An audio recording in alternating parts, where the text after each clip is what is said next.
Ça fait des semaines que tu vois une amande russe sur les réseaux et tu te demandes comment on fait. Et ben c'est parti, dans cette vidéo là je vais te montrer mes astuces et les conseils pour faire une belle amande russe.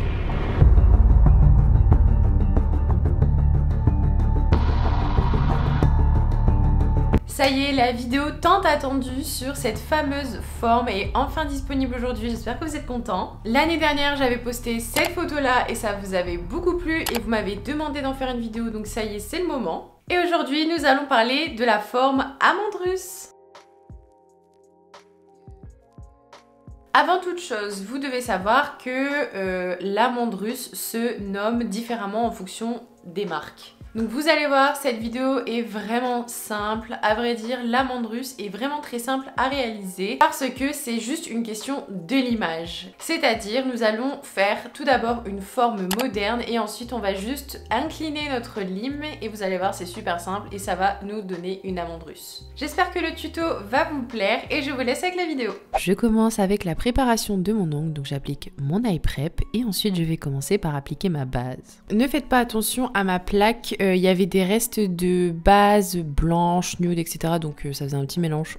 Mais je m'en fiche parce qu'en fait, après, ça se voit pas. Je vais venir utiliser la Repair Base Milky Pink de chez NES Company qui est un très joli rose nude. D'utiliser la clear, j'avais envie d'utiliser un rose nude, voilà, comme ça suivait très bien avec mon gel de construction. Une fois ma base catalysée, je vais venir placer mon chablon. Donc je viens utiliser les chablons de chez NSFRS. Je le coupe et je le place correctement sur mon ongle. Je pinch jusqu'au bout de mon ongle pour avoir un joli C-curve. Et ensuite je commence par appliquer mon gel de construction. J'utilise le Baby Boomer Infinity Constructor de chez Beauty Distribution. C'est la première fois que je le testais et regardez-moi cette couleur, elle est très jolie et vous avez un code promo que je vous ai mis à l'écran si ça vous intéresse. Le gel de construction là est très facile à utiliser malgré qu'il soit épais. Donc je viens faire mon rallongement. Donc pour faire une amande russe, il faut quand même faire du long. Ne faites pas quelque chose de court, sinon ça ne va pas du tout aller. Il ne faut pas oublier que l'amande russe, c'est quand même une forme plus ou moins artistique. Donc voilà, il faut vraiment faire du long pour faire une jolie forme comme ça. Je manipule mon gel comme si je voulais faire une ballerine. Donc je descends bien mon gel sur mes points de stress. Je m'assure bien qu'il y a du gel partout pour éviter de casser ma construction si j'enlève mon chablon. Et ensuite je vais seulement catalyser 30 secondes. Pourquoi je catalyse seulement 30 secondes? Parce que juste après, je vais venir pincher avec une pince à pincher que j'ai eue sur AliExpress. Alors je vous avoue que c'est ma préférée parce qu'elle pinche bien fort, vous voyez. Donc, je viens pincher un petit peu mon rallongement et ensuite je remets quelques secondes sous la lampe et ensuite je vais venir enlever mon chablon. Pour éviter de casser mon extension, je viens m'aider avec mon repousse cuticule et ensuite je vais venir pincer mon chablon et tirer délicatement vers le bas. Je passe à ma construction, donc j'applique ma fine couche de lissage pour vraiment venir faire une patinoire. Vous connaissez la chanson, je le dis tout le temps. J'utilise le même gel que tout à l'heure parce que je veux vraiment avoir ce rose un peu laiteux. Je viens prendre une grosse boule et c'est là que vous allez voir qu'en fait le gel est super simple à utiliser parce que la texture fait que il ne fait pas de bosse. Vous voyez ce que je veux dire? Il fait pas de bosse comme si c'était un gel très épais. Donc ça, pour les débutants, c'est vraiment chouette. Et ensuite, donc je fais ma construction, j'en mets partout. Je m'assure que mon apex est beau. Je m'assure de bien rajouter du gel sur le côté de mon ongle. Vous savez, là où on est descendu avec le chablon. Très important, je regarde mon ongle de profil pour voir si tout va bien. Et là, vous pouvez voir qu'il manque du gel et que aussi il y a beaucoup de creux. Petite astuce, vaut mieux des bosses que des creux parce que au limage, ça va se voir et ça va être une vraie galère. Donc, je m'assure qu'il n'y ait pas de creux. Vous voyez ici, j'ai lissé le gel, j'ai enlevé toutes les bosses, les creux, etc. Donc, c'est quand même beaucoup plus joli à regarder et ça va être beaucoup plus simple aussi à limer.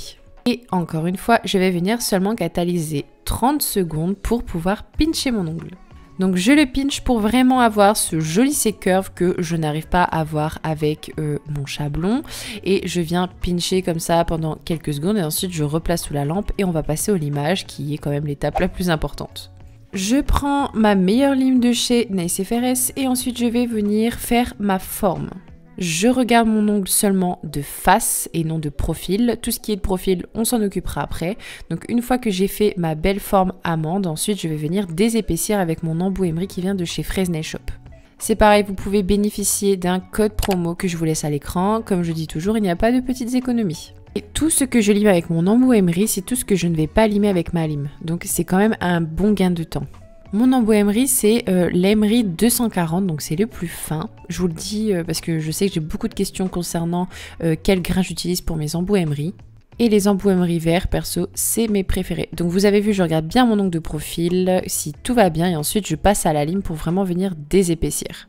Vous avez vu, on n'a toujours pas touché à tout ce qui dépasse de profil. Là, pour l'instant, on s'occupe de tout ce qui est le bombé, le gainage, etc. Donc vous voyez, là, j'ai rien touché.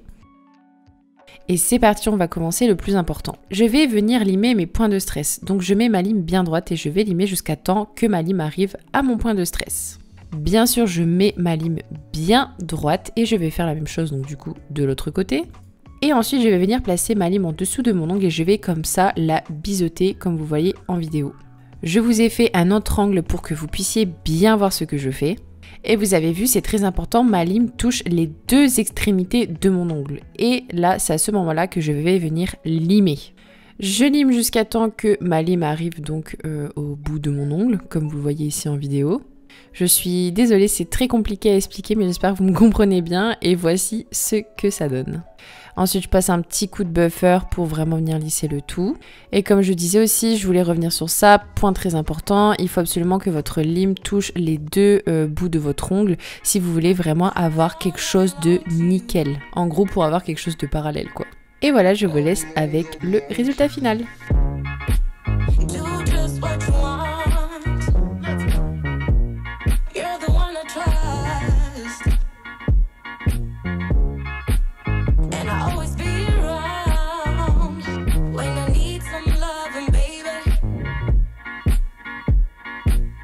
Merci d'avoir regardé la vidéo. Si vous êtes encore là, ça veut dire que vous avez regardé la vidéo jusqu'à la fin, donc merci. Si vous avez regardé la vidéo jusqu'à la fin, mettez un petit cœur rouge en commentaire, ça va me permettre de voir si les personnes regardent les vidéos jusqu'au bout.